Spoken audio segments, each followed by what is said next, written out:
will win their first ever title. It's taken them 18 years. শ্বাসরুদ্ধকর ফাইনালে 17টা আসরের পর অবশেষে স্বপ্ন পূরণ হলো রয়্যাল চ্যালেঞ্জার্স বেঙ্গালুরুর। অপরদিকে 18টা আসরের মধ্যে দ্বিতীয়বার ফাইনালে উঠে এবারও ট্রফিটা জিততে পারল না পাঞ্জাব কিংস। কোয়ালিফায়ার 1-এও তারা আরসিবির কাছে হেরেছে, এরপর কোয়ালিফায়ার 2-তে মুম্বাইকে হারিয়ে তারা ফাইনালে ওঠে এবং ফাইনালে উঠেও সেই আরসিবি তাদের হারিয়ে দেয়।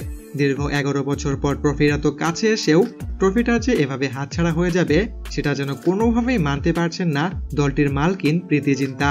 একদিকে যেমন আরসিবির উল্লাস, বিপরীতেই অশ্রু ঝরছিল প্রীতি জিন্তার চোখে।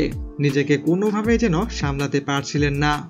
টসে হেরে বেঙ্গালুরু পাঞ্জাবকে টার্গেট দেয় 191 রানের। পাঞ্জাব কিংসের এর জবাবে ব্যাটিংটা ভালো হয়নি। প্রথম 10 ওভারে ক্যাপ্টেন সহ তারা 3টি উইকেট হারিয়ে ফেলে। এরপর 12তম ওভারের প্রথম বলেও ম্যাচ টানতে থাকা জশ ইংলিশও ফিরে যান। এ সময় 5টি উইকেট যাবার পর মার্কাস স্টোনিস ব্যাটিংয়ে আসেন এবং তিনিও প্রথম বলে একটি ছক্কা মেরে দ্বিতীয় বলেই আউট হয়ে যান। এরপর আর বাকি ব্যাটসম্যানরা এখান থেকে ম্যাচটি ঘোরাতে পারেনি।